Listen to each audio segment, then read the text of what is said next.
Boa noite, pessoal. Com grande alegria e prazer, nós estamos aqui mais uma vez, reunidos virtualmente, para nós podermos aprender mais da palavra do Senhor. E para mim é uma grande alegria poder estar pregando a palavra aos irmãos, ensinando. Espero que os irmãos possam estar aproveitando esse momento para realmente buscar aprender a palavra de Deus e assim aplicá-la aos seus corações, irmãos, porque a palavra de Deus ela é muito valiosa para que nós possamos desperdiçá-la. Então agradeça a Deus as oportunidades que Deus te dá, os momentos que Deus está te dando, para que você possa desfrutar e aprender mais da palavra do Senhor. Portanto, eu convido você nesse momento para junto comigo nós orarmos ao Senhor, clamando, intercedendo por esse momento, para que Ele venha nos abençoar. Oremos. Santíssimo Deus e amado Pai, nós te agradecemos por mais esse dia que o Senhor nos concedeu. Te agradecemos pelas grandiosas bênçãos que o Senhor tem derramado sobre a nossa vida. Tudo isso é graça tua e nós te somos gratos, ó Pai querido.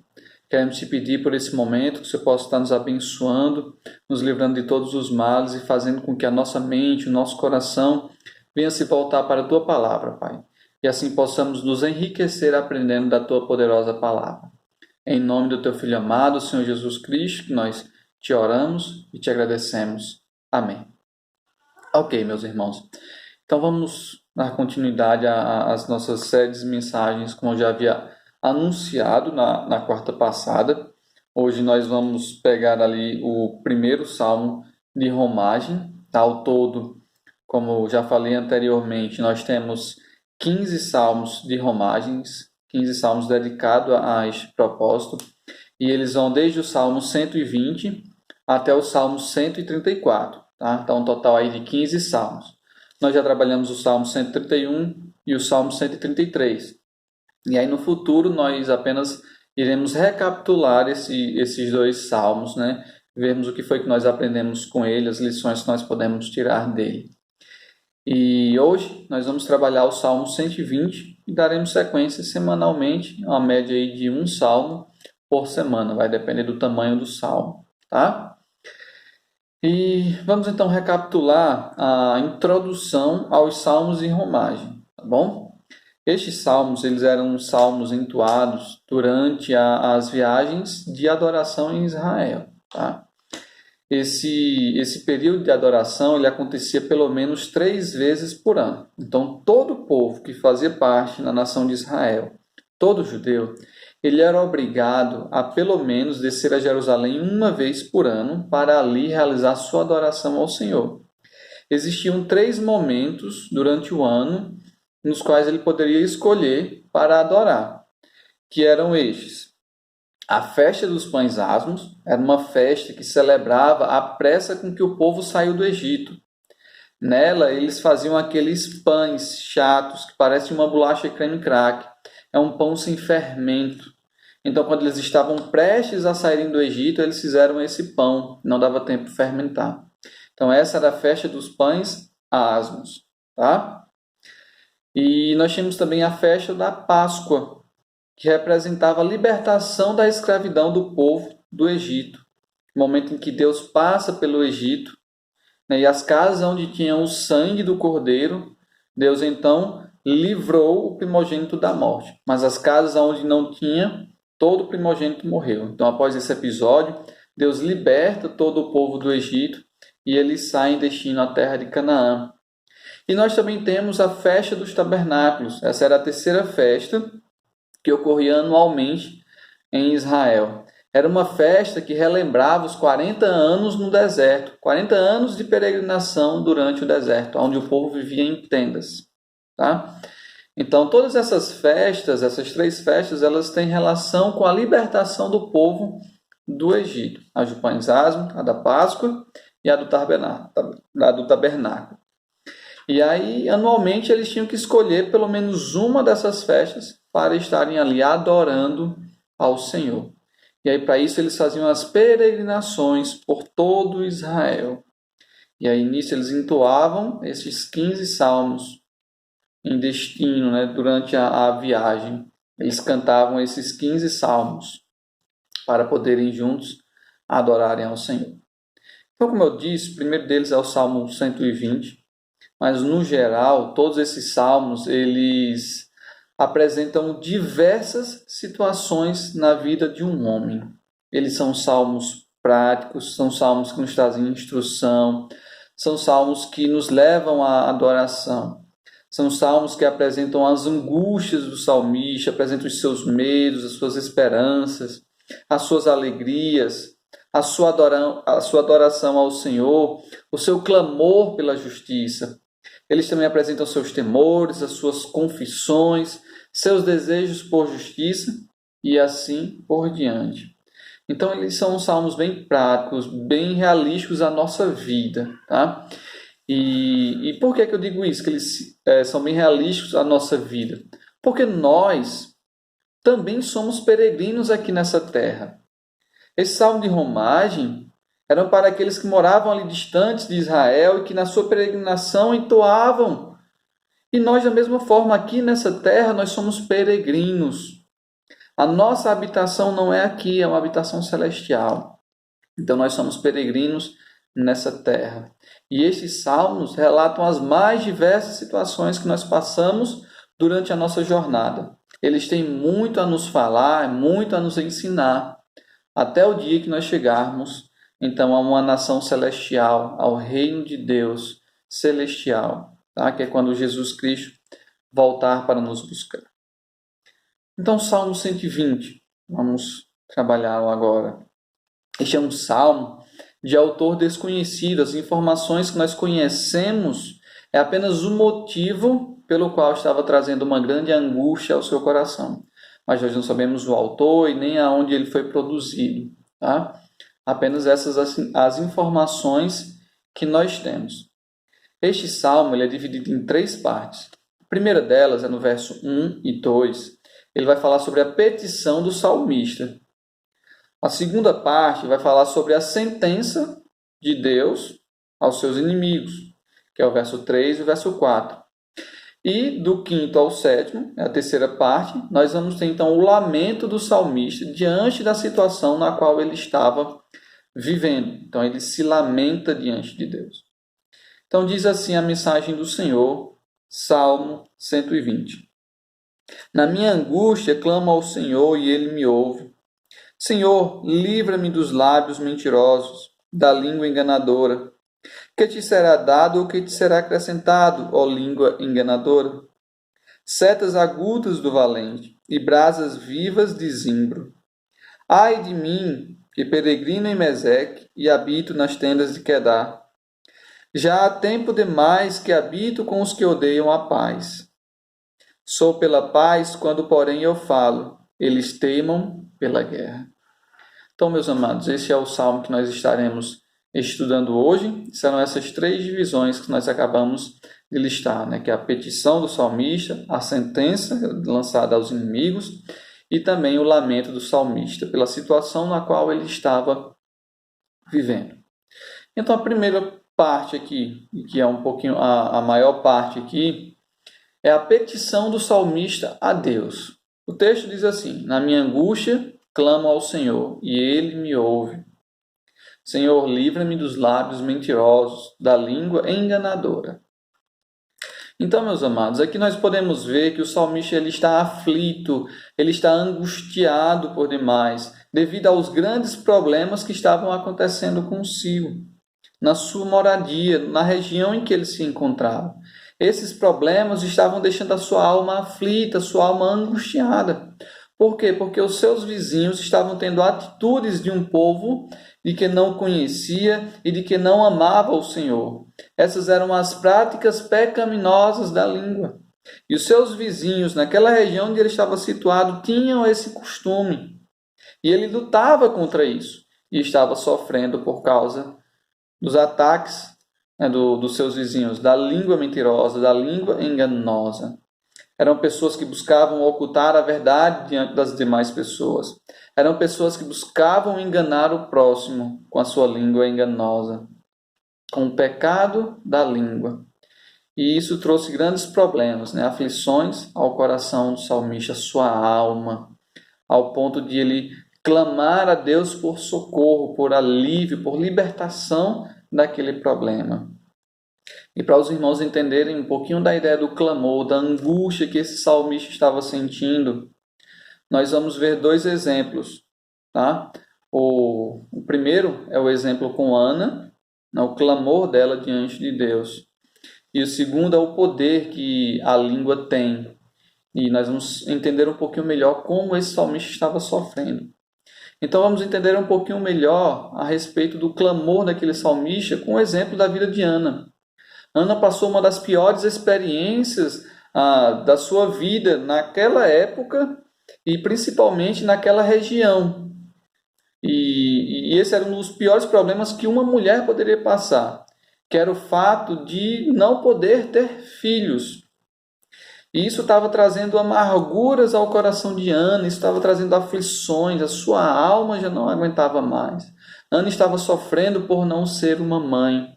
Este era o seu desejo, era o que ela mais queria.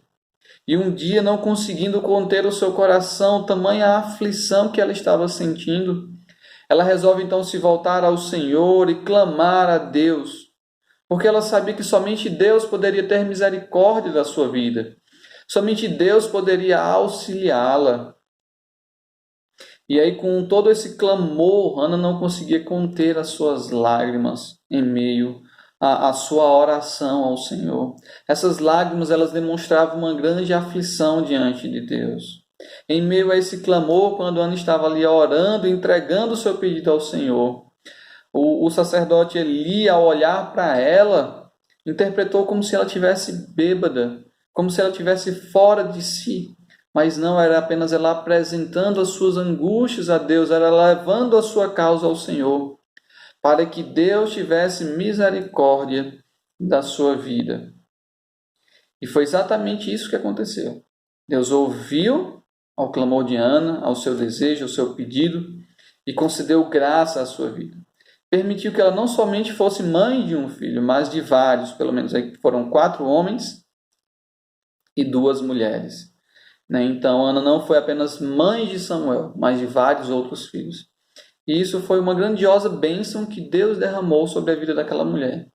Uma mulher que não poderia ter filhos, mas Deus mudou a natureza do seu ventre e ela então pôde ter filhos, ela pôde dar filhos ao seu marido, pôde dar herdeiros a ele. Então, o Senhor, com a sua misericórdia, acalentou Ana, acalmou ela em meio à sua angústia, em meio à sua aflição, em meio às suas lágrimas. Então, da mesma forma, o salmista está aqui em meio às suas lágrimas, em meio à sua angústia, clamando a Deus, pedindo por misericórdia, pedindo por socorro, porque ele não aguenta mais viver no meio de um povo que somente sabe falar mentiras, que somente sabe enganar as pessoas, que ninguém quer o bem de ninguém, mas procuram o mal. E aquele salmista convivendo no meio dessas pessoas, lutando contra a maré, lutando contra as mentiras, lutando contra os enganos, já estava perdendo as suas forças. E ele entende que somente no Senhor ele poderia obter o êxito, ele poderia conseguir tal bênção. Por isso ele se volta para Deus e ele clama ao Senhor, porque ele já não estava mais aguentando aquela situação de calúnias, de mentiras e de enganos sendo lançados em meio ao local onde ele morava, ao local onde ele convivia. E para nós entendermos um pouquinho melhor daquilo que o salmista estava passando, nós vamos ver um pouquinho a respeito do poder da língua no exemplo de Davi, no Salmo 52.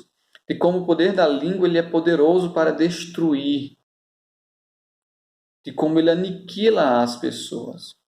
O Salmo 52, nós vamos ler aqui os versos 2 ao 4, que os irmãos possam entender, e aí daqui a pouco eu explico o contexto, por que é que Davi estava escrevendo este salmo e por que é que ele está falando a esse respeito da língua, né, da língua pecaminosa. Diz assim, Salmo 52, verso 2: A tua língua urde planos de destruição, é qual navalha afiada, ó praticadora de enganos. Mas o mal antes que o bem. Preferes mentir a falar retamente. Amas todas as palavras devoradoras, ó língua fraudulenta. Então, a experiência passada por Davi que o levou à produção deste salmo não é nada agradável, é completamente desagradável. Certamente foi um fardo que Davi carregou para o resto da sua vida. E certamente ele só conseguiu descansar porque entregou isso aos pés do Senhor. Porque neste salmo nós encontramos o poder destruidor que a língua possui. Este salmo se refere ao episódio ocorrido lá em 1 Samuel, capítulo 21 e capítulo 22. São dois capítulos que narram toda essa história. E aí, por fim, Davi redita aí o Salmo 52.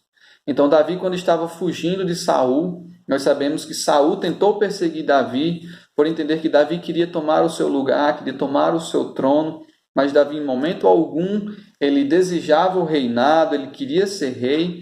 Isso foi algo que Deus colocou sobre as suas mãos, sobre a sua vida. Então foi vontade do Senhor. Então Saul estava perseguindo Davi para matá-lo. E aí Davi se encontra com o sacerdote Aimeleque e conversa com ele, e o sacerdote então lhe dá proventos, que seriam os pães, e também lhe entrega uma espada. Davi lhe pediu armamentos, mas a única coisa que ele tinha lá era a espada na qual Davi usou para matar Golias, e ela estava lá guardada, enrolada. Então Davi recebe esses pães e recebe também essa espada e dá continuidade à sua viagem. Foge então de Saul. Só que lá nesse mesmo local, e vendo tudo o que estava acontecendo, tinha um homem chamado Doeg. Ele era o principal dos pastores de Saul, ou seja, ele quem era o responsável por cuidar das ovelhas de Saul, do rebanho de Saul. E ele, diante de Saul, revela tudo o que aconteceu. Que Davi chegou até o sacerdote Aimeleque, que ele pediu alimentos, e Aimeleque lhe deu pão, e também lhe deu uma arma. E certamente isso não soou bem aos olhos de Saul. Saul então manda matar todos os sacerdotes. Seus soldados, sendo fiéis, eles entenderam que eles eram homens de Deus e que eles não poderiam fazer tal feito. E se recusaram diante do rei em matar os sacerdotes. Eles não seguiram adiante. Então Saul, sabendo que não teria êxito com os seus soldados, ele então chama Doeg. Ele era um edomita, não era um israelita. Tá? Eles eram inimigos do Senhor, mas esse Doeg estava trabalhando para Saul. Então Doeg tranquilamente faz o mandato de Saul. Ele elimina 85 sacerdotes, 85 homens que trabalhavam ali com os sacerdotes, que vestiam a estola sacerdotal. E não somente esses homens foram atingidos, porque a cidade na qual eles eram, que era a cidade de Nob, ela também foi atacada. Nela, homens foram mortos, mulheres foram mortos, crianças foram mortos, bebês de colo foram mortos, os bois, os jumentos e até as ovelhas também foram mortos. Tudo isso porque Aimeleque, o sacerdote, ajudou a Davi. Então Doeg, vendo aquela situação, foi lá e contou a Saul. E aí isso aconteceu porque as palavras de Doeg inflamaram o coração de Saul. E aí Davi entende que ele foi a causa da morte daqueles homens. E aí por isso ele escreve o Salmo 52, mostrando como a língua pode ser destruidora. Então, através das palavras de Doeg, muitas pessoas foram assassinadas, e elas não tinham culpa nenhuma. Elas não tinham nada a ver, mas o coração do rei Saul estava ardente por vingança, por desejo, por ira, contra Davi, que ele acabou matando ali vários homens, vários sacerdotes, crianças, mulheres e até mesmo os animais.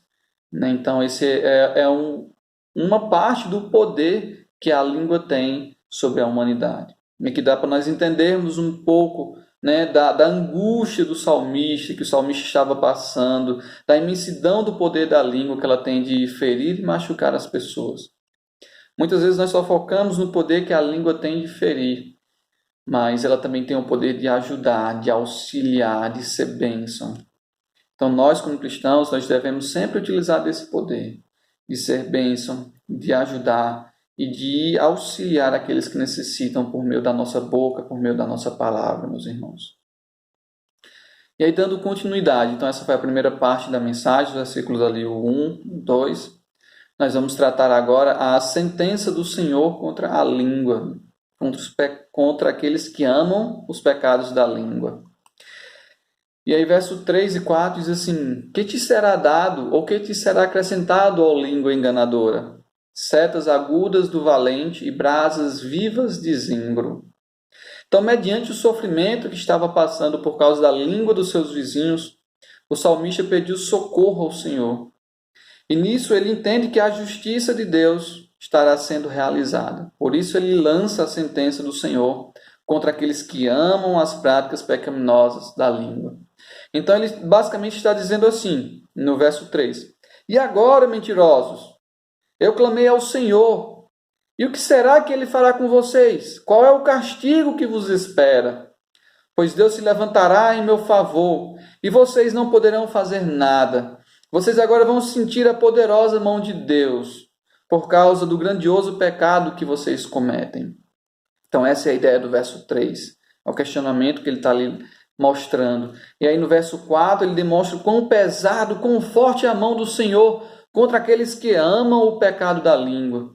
E aqui ele usa duas imagens para representar a dor e o sofrimento que o poder de Deus pode causar na vida daqueles homens. E a primeira é a imagem de uma guerra.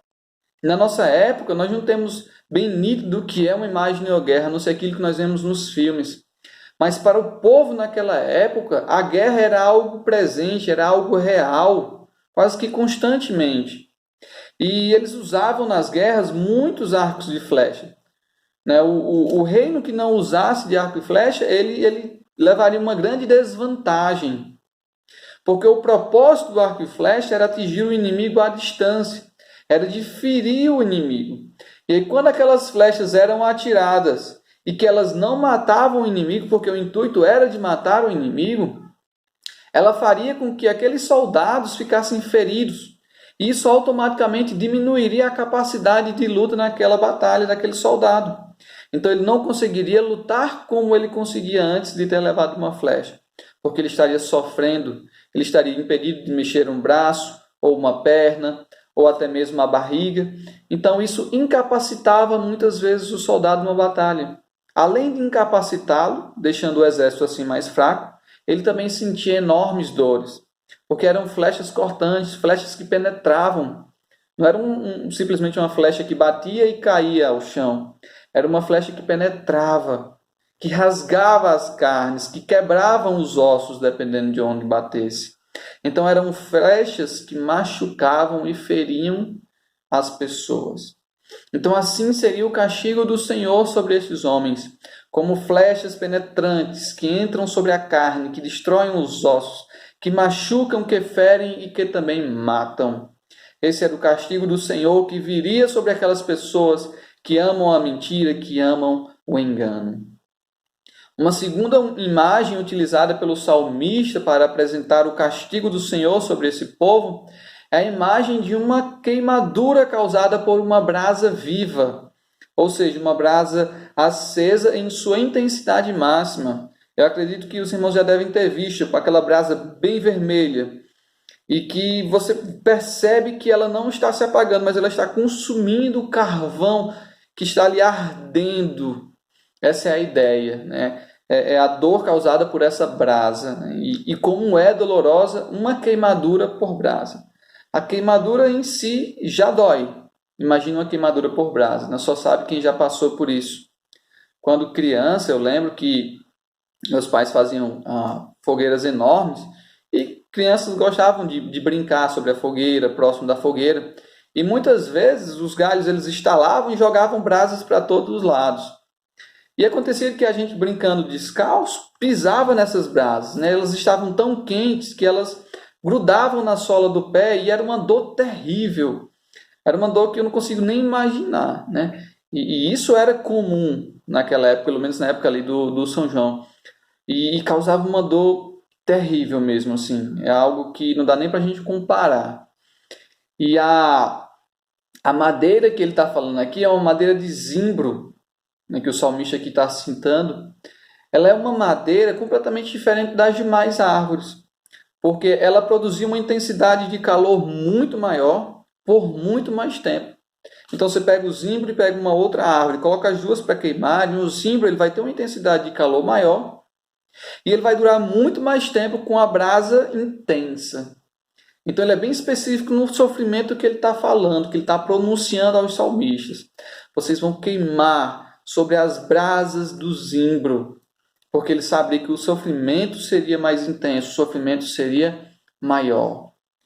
Então a dor causada por essa queimadura das brasas foi uma das formas como o salmista encontrou para demonstrar tamanho sofrimento que teriam aqueles que amam a mentira e os lábios enganosos. Então ele procurou aí as brasas ardentes e intensas e também as flechas cortantes que penetram a nossa carne, que quebram nossos ossos, que nos machucam, nos ferem e também nos matam. Então, desta forma, o salmista demonstra o peso da justiça divina sobre a cabeça daqueles que proferem com a sua boca enganos e mentiras.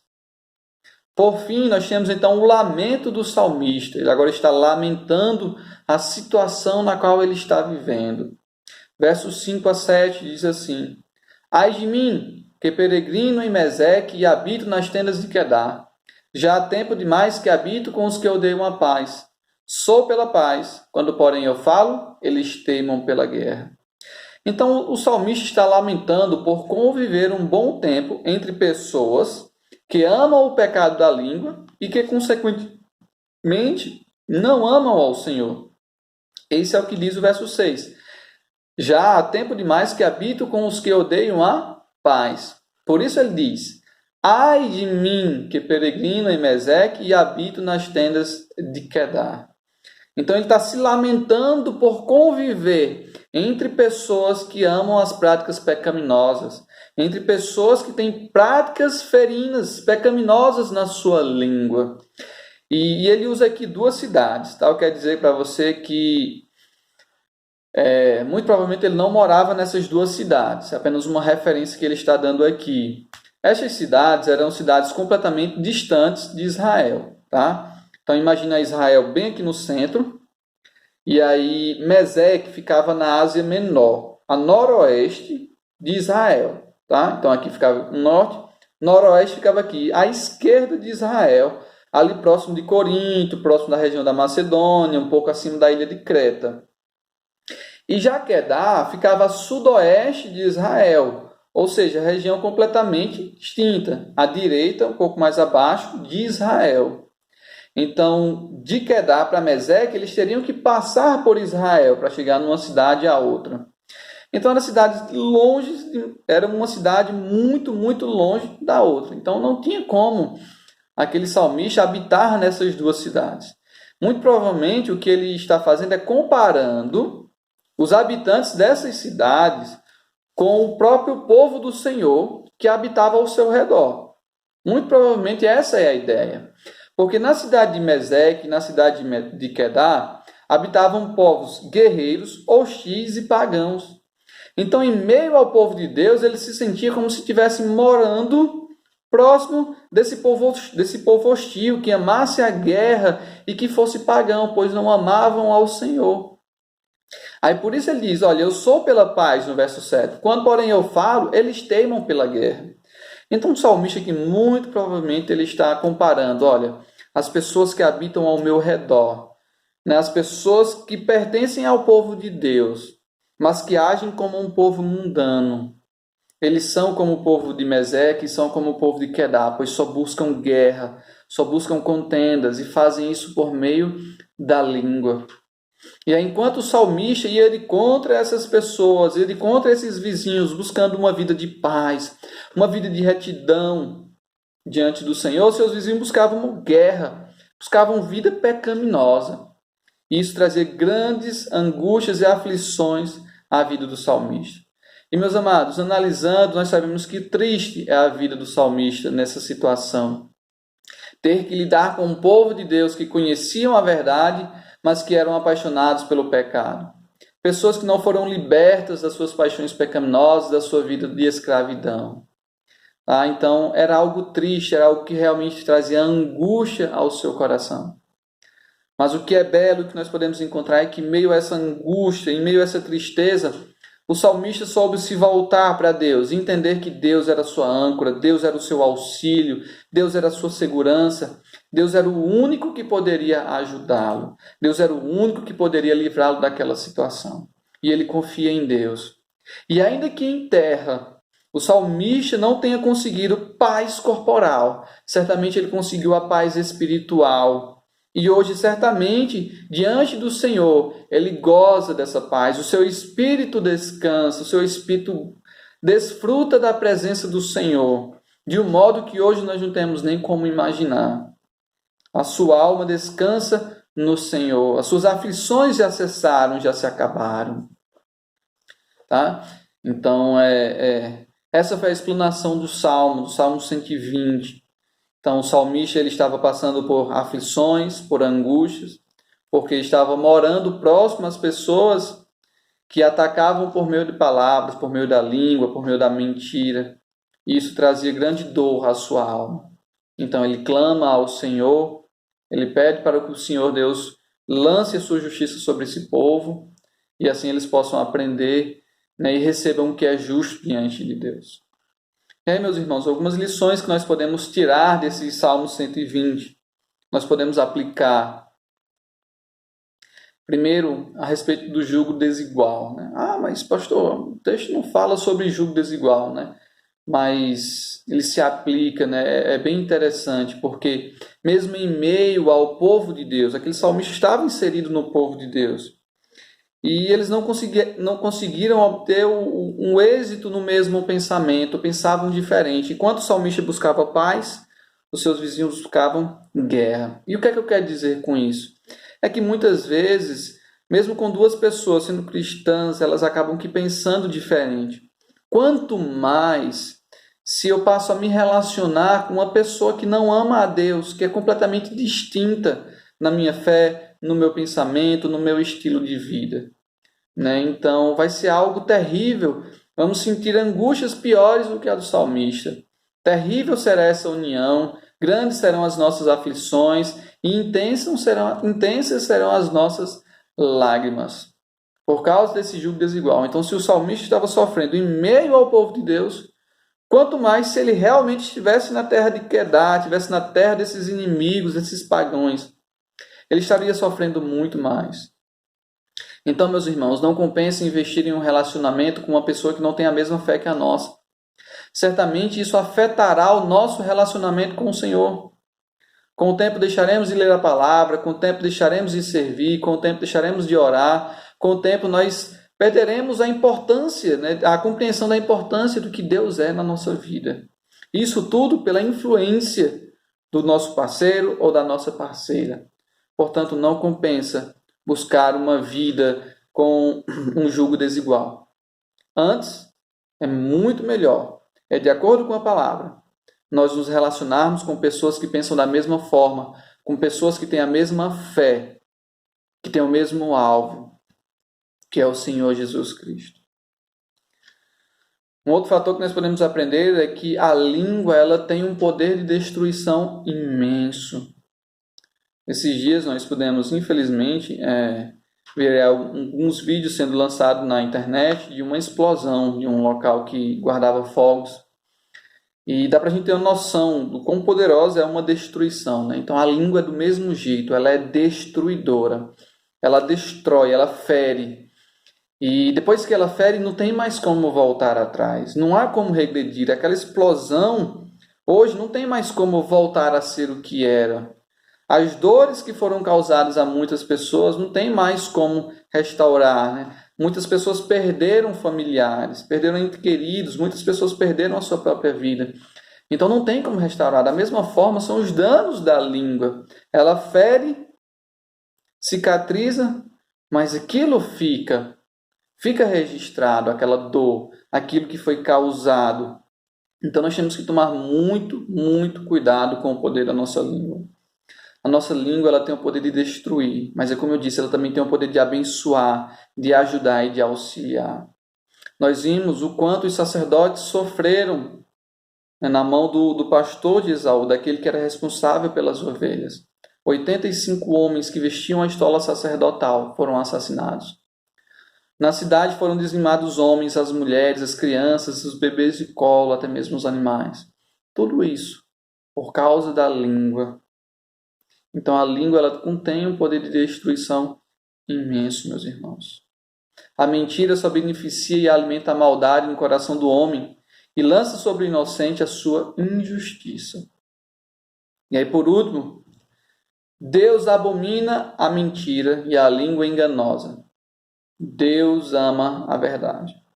Provérbios 12, 22 diz: o Senhor odeia os lábios mentirosos, mas se deleita com os que falam a verdade. Esse texto é claro, meus irmãos. Deus odeia a mentira e Deus ama a verdade. Salmo 101, 7. Quem pratica a fraude não habitará no meu santuário. O mentiroso não permanecerá na minha presença. Ou seja, aqueles que amam a mentira não terão como estar diante de Deus gozando da eternidade, porque eles estão em desobediência. O texto diz que Deus odeia os lábios mentirosos. Então não tem como os mentirosos estarem na presença do Senhor. Apocalipse 22, 15. Fora ficam os cães, os que praticam feitiçaria, os que cometem imoralidades sexuais, os assassinos, os idólatras, e todos os que amam e praticam a mentira. Então, meus amados, não tem como participarmos do reino celestial, da presença de Deus, da eternidade, se nessa vida nós amarmos a mentira, se nós amarmos os lábios enganosos. Não tem como nós estarmos diante da presença de Deus e desfrutarmos dessa presença. Estes versículos demonstram a aversão que o Senhor possui quanto à mentira e contra aqueles que amam essa prática. Nenhum mentiroso e enganador habitará a eternidade com Deus. Então, meus amados, fale sempre a verdade, seja sempre sincero, custe o que custar. Esse é o preço que temos que carregar por sermos servos do Deus Altíssimo, porque Deus ama a verdade, Deus é a própria verdade, e em Deus não há engano ou mentiras. E se Ele está dizendo que o mentiroso não habitará diante da sua presença, porque Ele não habitará.